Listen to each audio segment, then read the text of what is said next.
봄꽃이 화려한 계절입니다. 일부 예배 때 커튼을 다 쳤었는데 일부러 밖을 좀 보라고 꽃은 안 보이지만 햇살이 참 좋은 날이라서 커튼을 걷었습니다. 지난 금요일 날 제가 일하는 선교훈련원에 이제 오후에 원래 다른 스케줄이 있었는데 훈련생들이 꽃이 너무 좋다고 가만히 있을 수 없다고 좀 꽃을 보러 나가야 되겠다고 해서 선유도 저희 그 훈련에서 가깝습니다. 목동에 있기 때문에 그쪽으로 나갔습니다. 오후에 원래 교수회의가 있는데 교수님들도 우리도 나가자고 그래서 선유도에 가서 한 바퀴 돌고 거기 카페에서 회의를 했습니다. 선유도 나갔더니 정말 벚꽃이 절정이고 또 목련, 개나리, 또 조판나무, 살구꽃, 진달래 하여간 이름할 수 없는 또 그런 나무들도 많이 있었습니다. 너무나 아름다운 그런 광경이었습니다. 찬란한 모습이죠. 그런데 오늘 오다 보니까 벌써 여기 우리 이 교정에 목련꽃이 다 이렇게 시들고 떨어지는 것을 보았습니다. 어제 비로 또 많은 꽃들이 떨어진 것 같습니다. 특별히 벚꽃이 많이 떨어진 것 같은데, 그래서 화무 11홍하고 권불 10년이라 한 말이 있죠. 열흘 붉은 꽃이 없고 10년 가는 권세가 없다. 인생과 그 인생의 영광의 덧없음을 또 이렇게 표현하는 말이 예전부터 내려오고 있습니다. 근데 오늘 말씀의 24절에도 보니까 모든 육체는 풀과 같고 그 모든 영광이 풀의 꽃과 같으니 풀은 마르고 꽃은 떨어진다. 우리 인생이 풀과 같고 우리 인생의 영광이 그 풀의 꽃과 같다는 것이죠. 얼마나 아름답습니까? 그러나 그 꽃이 시들고 떨어진다. 오늘 이 베드로전서에 보면 이렇게 유한하고 쇠퇴하고 사라지는 것들에 대한 표현이 많이 나오고 있습니다. 그 베드로전서 1장 4절에 보면 이렇게 말씀하고 있습니다. 썩고 변질되고 쇠화하는 이 세상의 것들이 있다는 것입니다. 그리고 7절에 보면 금이 귀하지만 금도 우리의 영광스러운 것, 감당한 것을 금으로 표현하는데 그 금도 불로 연단하면 없어진다는 것입니다. 불에 타서 없어진다는 것입니다. 18절에 보면 은이나 금같이 없어질 것이라는 표현이 나오는데 아무리 은과 금이 귀해도 그것은 없어지는 것이라는 것입니다. 23절에 보니까 이런 말씀이 나옵니다. 23절 우리 다 같이 한번 읽겠습니다. 23절 시작. 너희가 거듭난 것이 썩어질 씨로 된 것이 아니요 썩지 아니할 씨로 된 것이니 하나님의 살아있고 항상 있는 말씀으로 되었느니라. 거기 너희의 거듭난 것이 썩어질 씨라는 것은 바로 우리 부모님들로부터 물려받은 생명은 결국 쇠하고 썩게 되고 죽게 된다는 것입니다. 그러나 그것과 대비돼서 예수 그리스도의 부활 생명은 썩지 않은 생명을 대비하고 있는데 어쨌든 우리의 그 부모님으로부터 받은 그 생명도 쇠퇴한다는 것을 말하고 있습니다. 24절에 마르고 떨어지는 꽃에 대하여 말하고 있는데 이 모든 것들을 영어 성경에 보니까 perish라는 단어를 쓰고 있습니다. 시들어지고 사라지는 것들, perishable. 이 땅에 있는 모든 것들은 그처럼 그 영화가 시간이 지나면 쇠퇴해지고 사라진다는 것입니다. 그런데 성경은 이렇게 유한하고 쇠퇴하며 사라지는 것이 아닌 영원하고 아주 영광스러운 것이 있다고 말씀하십니다.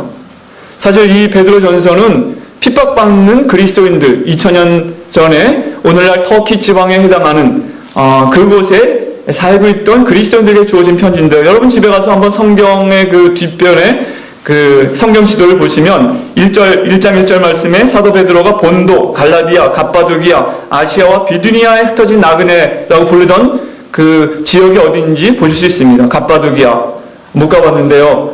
터키 지방이라고 하는데 거기에 초대교회 성도들이 그 굴 속에 숨어서 살던 그 유적이 아직도 남아있는 그런 지역이라고 하는데 언젠가 기회가 되면 가보고 싶습니다. 하여간 그런 지역에 보낸 편지인데 이러한 고난과 핍박 중에 살고 있던 소아시아 지방의 성도들에게는 오늘 이 편지가 큰 위로가 되었을 것입니다. 그것은 바로 하나님이 우리 그리스도인들에게 주신 그 놀라운 구원, 영생, 그것이 어떤 것인지 그들이 이 편지를 통해 알게 되었을 때 그들의 마음은 정말 이 세상에 핍박을 받고 빼앗기고 차별받는 가운데 있었지만 소망이 커졌을 것이라는 걸 알 수가 있습니다. 1장 2절에 보면 이렇게 말씀하고 있어요. 곧 하나님 아버지의 미리 아심을 따라 성령의 거룩하게 하심으로 순정함과 예수 그리스도의 핏부림을 얻기 위하여 택하심을 입은 자들에게 편지하노니 은혜와 평강이 너에게 더욱 많을지어다. 그들은 핍박 가운데 있었고 세상에서 버림을 받고 천대를 받았지만 그러나 그들은 하나님 아버지의 미리 아심을 따라 택하심을 받은 백성이고 예수 그리스도의 핏부림을 받기 위하여 선택된 자들이고 성령께서 그들을 거룩하게 하셨다는 것입니다. 여기 삼위일체 하나님의 이름이 다 나오고 있죠. 아버지, 아들, 그리고 성령께서 주신 구원을 받은 백성이라고 표현하고 있습니다. 그들이 받은 축복은 새 생명입니다. 그들이 가진 소망은 산 소망입니다. 산 소망은 산에 가서 얻는 소망이 아닙니다.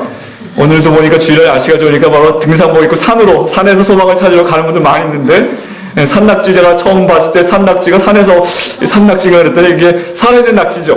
산소망, 죽은 소망, 산소망. 그 다음에 그들이 받을 기업은 하늘에 간직한 기업. 이 땅에서는 비록 빼앗기고 아무것도 갖지 못했지만 하늘에 하나님께서 그들에게 줄 기업을 하나님 나라를 이제 그들에게 주시려고 준비하고 계시다는 것을 말하고 있습니다. 그것은 일시적이고 변질되고 덧없이 사라지는 것이 아닙니다. 그것은 영원하고 영광스러운 것이라고 말씀하고 있습니다. 이러한 구원의 놀라운 축복을 받은 그리스도인들은, 즉 우리들은 그러한 구원에 합당한 삶을 살아가야 한다고 사도 베드로는 오늘 촉구하고 있는 것입니다. 거듭나지 못한 옛사람의 삶을 더 이상 살지 말고 이제는 전혀 다른 삶을 살아야 한다, 이렇게 말씀하고 있습니다. 2장 1절에 그게 나오죠. 그러므로 모든 악독을 버리고 모든 괴율, 거짓말을 버리고 모든 외식, 그런 척하는 거, 겉으로만 어떻게 보이려고 하는 거, 그런 거 버리고 시기하는 것, 또 모든 비방하는 말을 버리고, 이건 다 옛사람이 추구하는 것, 옛사람의 습관, 그것을 버리고 이제 새 생명을 얻은 우리들은 가난 아이들 같이 순전하고 신령한 젖을 사모하라. 이는 이로 말미암아 너희로 구원에 이르도록 자라게 하려 함이라. 우리가 새 생명을 받은 것은 그 생명 가운데 자라게 하기 위함입니다. 생명이 없으면 자라지도 못하죠. 예수 그리스도의 거듭난 생명을 받은 우리는 그것을 끝나는 것이 아니라 그 구원 가운데 성장해야 한다는 것입니다. 오늘 이 표현, 구원에 이르도록 자라가라. 우리는 구원받았지만 구원에 이르도록 또 자라가야 합니다.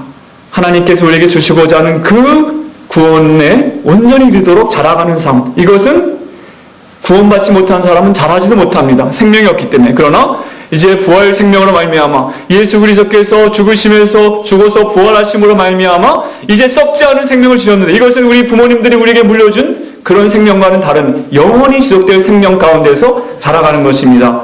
영어 성경에는 grow up in your salvation 이렇게 되어 있습니다. 너희의 구원 안에서 자라가라. 베드로 사도는 오늘 본문을 통해 우리 그리스도인들은 이 세상의 일시적이고 부패하는 덧없는 영광에 주목하거나 그러한 것들을 추구할 것이 아니라 예수 그리스도 안에서 약속된 영원하고 영광스러운 구원을 바라보고 추구하는 삶을 살아야 한다. 이것이 구원 안에서 자라가는 것이고 우리의 구원을 이루는 것이라고 말씀하고 있습니다. 여러분, 예수 그리스도를 믿음으로 새 생명을 얻으신 지 얼마나 되셨는지 모르겠습니다. 그리고 그 후에 얼마나 잘하셨는지, 그리고 자라나고 있는지, 오늘 사도 베드로는 우리가 그 생명 가운데서, 너희가 만약 예수 그리스도를 말미암아 새 생명을 얻었다면 그 생명 가운데서 자라가라라고 우리에게 도전하고 있는 것입니다. 무엇이 구원 안에서 자라가는 삶입니까? 무엇이 우리의 구원을 완성하는 삶입니까? 세 가지 영역이 있다고, 우리가 계속해서 자라가야 할 영역이 세 가지가 있다고 말씀하십니다. 첫째는 13절에 나타나 있는데요. 13절 말씀을 다 같이 읽겠습니다. 시작. 그러므로 너희 마음의 허리를 동이고 근신하여 예수 그리스도에 나타나실 때에 너희에게 가져올 은혜를 온전히 바랄지어다. 어떤 미래적인 것을 말하고 있습니다. 가져올 은혜, 예수님께서 나타나실 때, 앞으로 장차 예수님이 나타나실 때 가져올 은혜를 온전히 바랄지어다. 영어 성경에 보면 그것에 희망을 두라, 소망을 두라. Set hope, set your hope fully. 온전히 거기에 희망을 두라. 즉, 이 세상이 아니라 장차 그리스도와 함께 나타날 그 하나님의 나라, 성경 것을 오는 세상이라고 말하고 있습니다. 이 세상이 지금 존재하고 있지만 우리 그리스도인들은 이 세상에 속하지 않고 새로운 부활 생명을 받았는데, 이 부활 생명은 영원한 하나님 나라에 이어지는 생명입니다.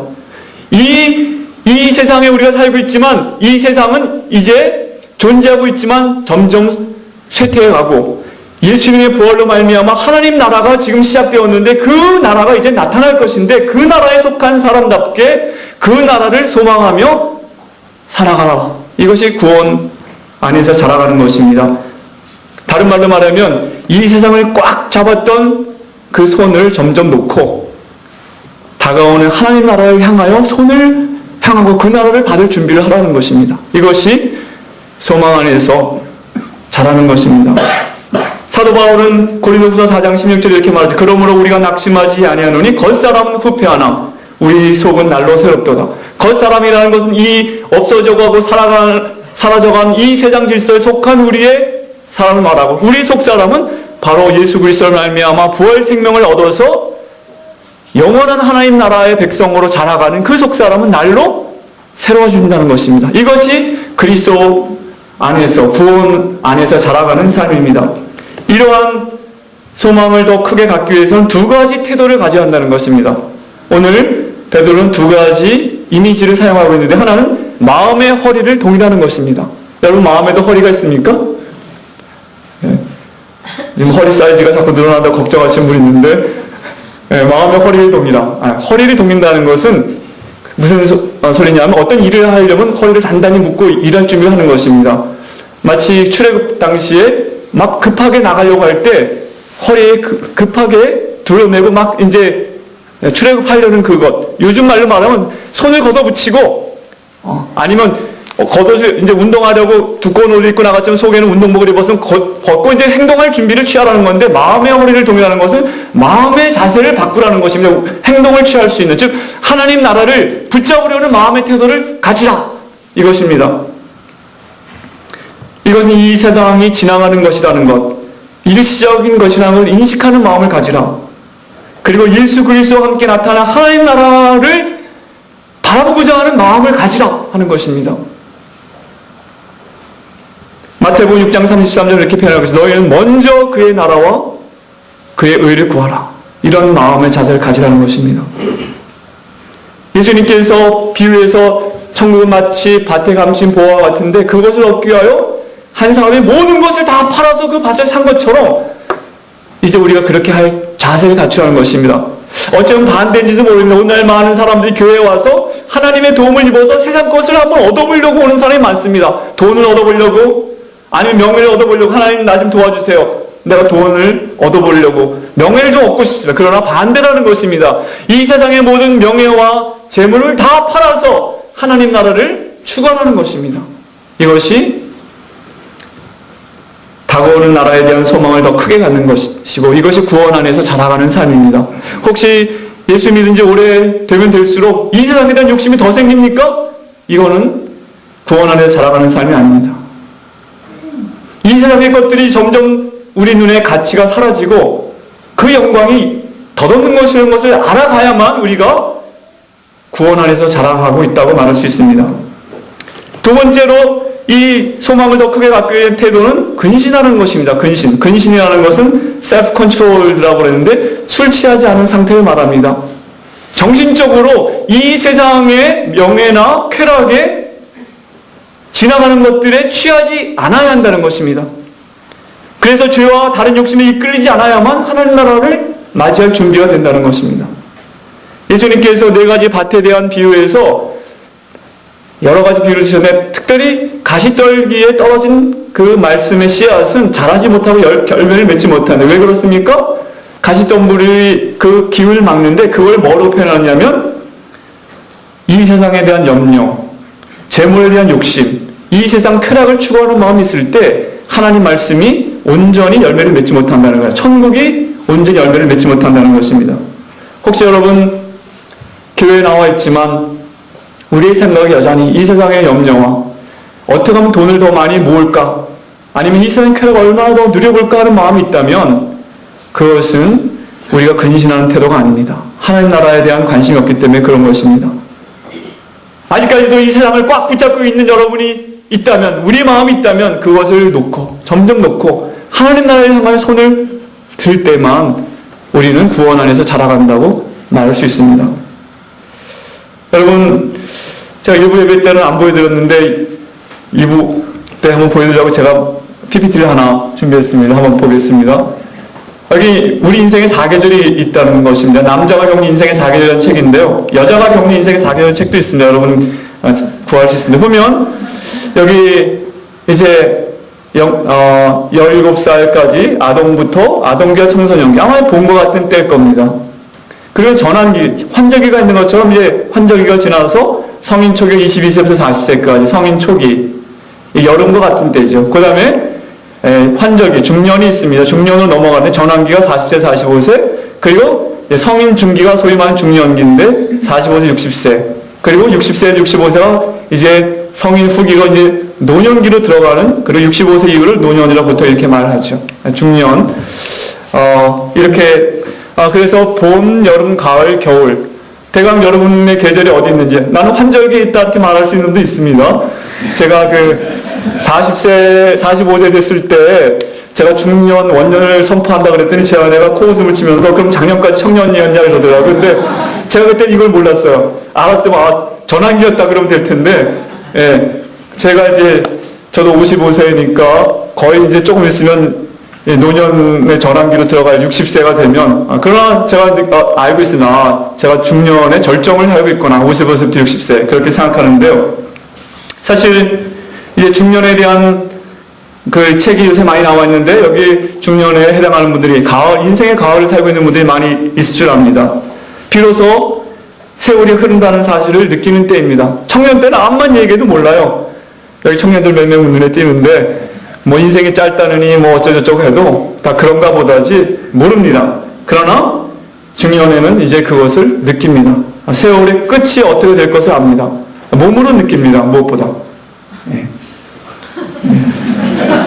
이 몸으로 영생할 수 없다는 것 압니다. 네. 청년 때는 죽음에 대해서 생각은 있지만 과연 그것이 나에게도 다가올까? 그러나 이제 중년이 되면 가을이 깊어가면서 내 겨울이, 인생의 겨울이 온다는 것을 알게 되죠.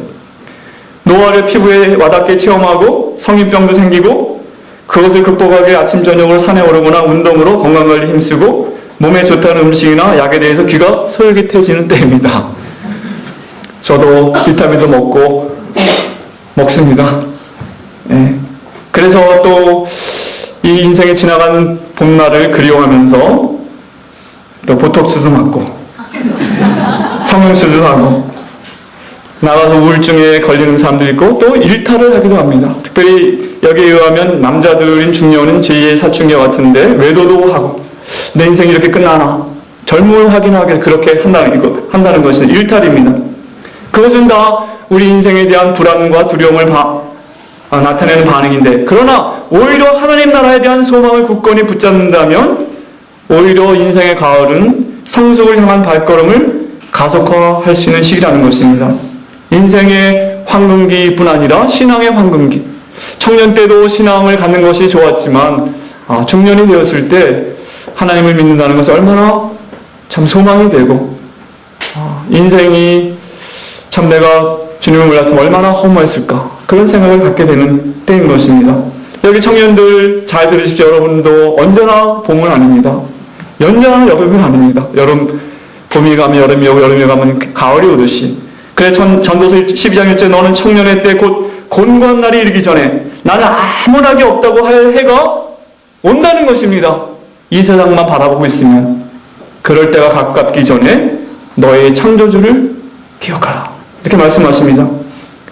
시편 50편 7절 8절은 이 세상 사람들은 하나님을 의지하지 않고 자기 힘을 의지하고 재물로 풍부함으로 만족함을 삼고 스스로 자기를 세우려고 하지만 오직 나는 하나님의 집에 있는 푸른 감람나무 같으며 하나님의 인자하심을 영영히 의지하리로다. 이것이 신앙인들의 고백이고, 이런 사람들은 그 구원의 성장으로 말미암아 소망이 더 커진다는 것입니다. 노년에도 그들은 시편 91편에 보면 늙어도 결실하며 진액이 풍족하고 빛이 청청하여 여호와의 정직하심을 나타내려. 노년에도 소망이 사라지지 않는다는 것입니다. 하나님을 의지하는 자는 이 세상의 모든 것의 영광이 사라지고 그것의 의미가 다 이거 별거 아니구나 할 때에도 소망이 끊어지지 않는 것, 이것이 바로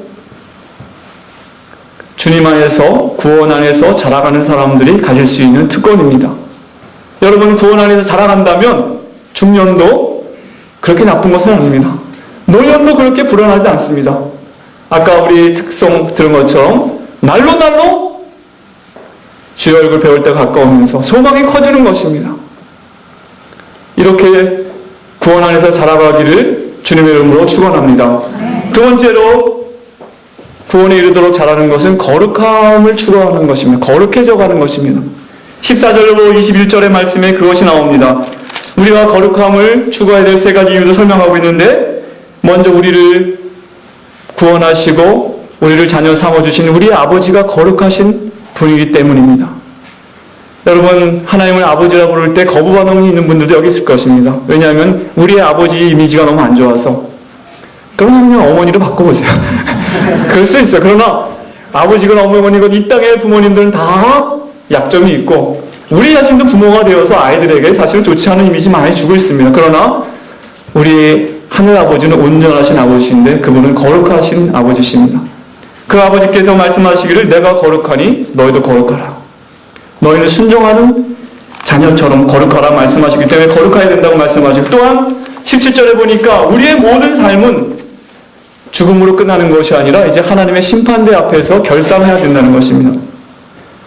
오늘 17절 말씀 뭐라고 그랬습니까? 다 같이 읽겠습니다. 시작. 외모로 보시지 않고 각 사람의 행위대로 판단하시는 자를 너희가 아버지라 부른즉 너희의 나그네를 있을 때를 두려움으로 지내라. 여기 두려움은 경건한 두려움입니다. 뭐 어떻게 살던 이래도 한 세상 저래도 한 세상이 아니라는 것입니다. 죽음이 끝이 아니라 산자와 죽은 자를 심판하시는 하나님의 심판대 앞에 우리가 설 것을 기억하면서 두렵게 살아가는 것입니다. 거룩함을 추구하면서. 성경은 말씀하십니다. 무슨 무익한 말을 하든지 그 말들에 대해서 하나님께서 다 심판하실 것이다. 아까 여기 말하고 있지 않습니까? 모든 비방하는 말을 버리라. 옛사람의 삶이라는 것입니다. 또 한 가지 우리가 거룩해야 될 이유는 우리를 하나님께서 구속하신 이유. 구속은 이게 구속이 아닙니다. 요즘에 TV에 나온 구속은 이건데, 이 구속이 아니라 구속은 구원하여서 속량하였다. 즉 노예로 팔린 것을 돈이나 금을 주어서 옛날에는 샀는데, 우리를 구속한 것은 금이나 은이 아니라 예수 그리스도의 피로, 우리가 하나님을 버리고 떠나서 죄 가운데 빠져있는 우리를 구원하기 위해서 하나님께서 친히 그 아들의 피로 우리를 값을 주고 사셨는데, 그 목적은 우리로 하여금 거룩하게 살도록 하기 위함이라는 것입니다. 그런데 그 거룩함은 저절로 이루어지지 않습니다. 여러분, 시간이 흐른다고 저절로 인격이 성숙해지지 않는 것처럼 성숙에는 시간이 필요하지만 시간이 저절로 우리를 성숙하게 만들지 않는 것처럼, 우리가 하나님을 두려움으로 경외하는 가운데 거룩함을 추구하지 않는다면 우리는 시간이 지나갈수록 오히려 더 완고해지고 더 추해질 수 있습니다.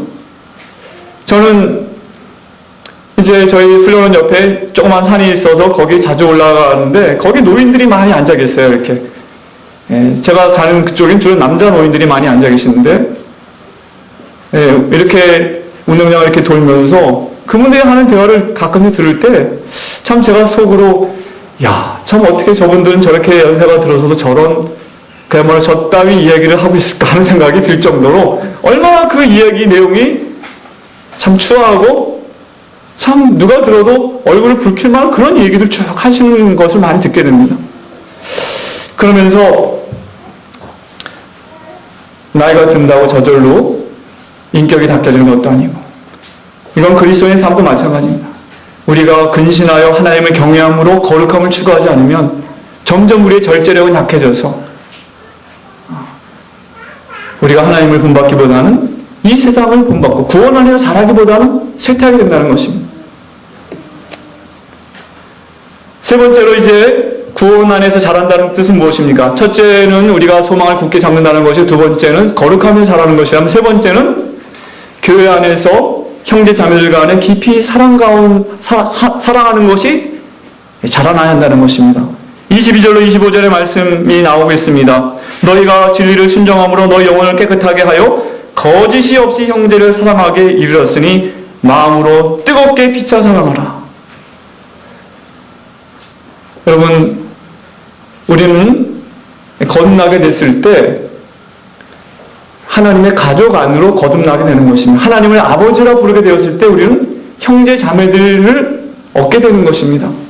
예수님께서 이렇게 말씀하셨습니다. 한번 예수님이 무리를 가르치고 있을 때 밖에 예수님의 어머니 마리아와 동생들이 찾아왔는데 한 사람이 예수님께 말을 전하다. 저 밖에 당신의 어머니와 동생들이 기다리고 있습니다. 그때 예수님께서 이렇게 말씀하십니다. 누가 내 모친이며 내 동생들이냐 하시고 손을 내밀어서 이렇게 제자들을 가르치시면서 가라사대 나의 모친과 나의 동생들을 보라.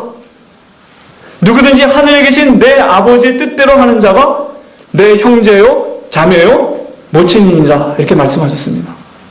즉 우리의 혈연 관계, 이것은 아까 말했지만 썩어질 씨입니다. 이것은 이 세상에 존재하는 관계지, 그러나 영원한 하나님의 가족, 하나님의 나라의 관계는 믿음 안에서 거듭난 생명을 가진 사람들, 특별히 하나님의 구속받은 백성들이 우리 형제 자매라고 말씀하고 있는 것입니다. 옆에 있는 분들 한번 보십시오. 여러분 가족이라고 생각 안 하시면 혹시 있지 않았습니까? 내가 하나님의 아버지인지 모르겠지만 얘는 아니다, 이 사람은 아니다, 그러지 않았습니까? 네. 자, 우리가 알아야 될 것은 형제자매는 내가 선택할 수 없습니다. 네? 내 입맛대로 선택할 수 없어요. 그 가정에 태어나면 다 형제자매입니다. 하나님께서 우리를 구속하셨을 때 우리를 다 구속하셔서 우리가 형제자매가 된 것입니다. 하나님의 아버지라 부른다면 뜨겁게 사랑하는데, 이 말씀은 교회가 또 하나의 비인격적인 기관으로 전락하도록 내버려두지 말라는 것입니다. 서로의 가면을 벗고 정직하게 대하고 서로의 짐을 나눠지고 서로를 세워주라는 것입니다. 예수님께서는 서로의 발을 씻겨주라고 말씀하셨습니다. 교황님만 발을 씻겨줘야 됩니까? 물론 우리가 발을 씻겨주는 게 상징적인 의미죠. 섬긴다는 것입니다. 하나님께 우리에게 주시는 은사들을 또 가진 모든 자원들을 가지고 서로를 섬겨주고 사랑한다는 것입니다.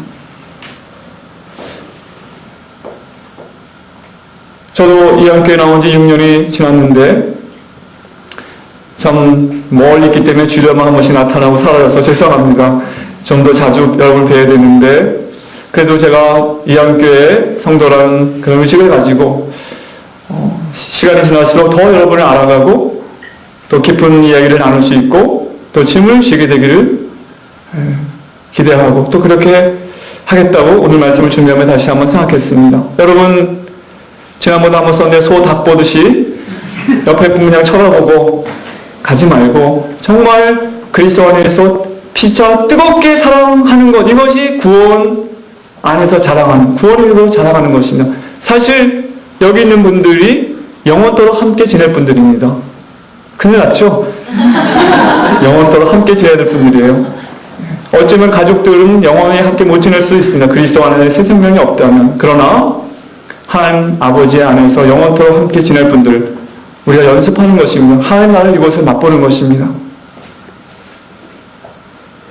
이제 말씀을 마무리합니다. 이 세상에서 모든 것은 시간의 흐름에 따라 쇠퇴하고 사라지게 됩니다.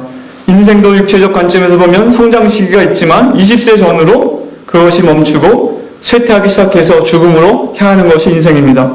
그러나 나이가 들어도 계속 성장을 멈추지 말아야 할 것은 그리스도 안에서 소망을 더 크게 갖는 것, 거룩함을 추구하는 것, 그리고 교회 안에서 형제 자매들을 더 마음으로부터 뜨겁게 사랑하는 것, 이것이 바로 우리가 구원 안에서 자라가는 삶인 것입니다.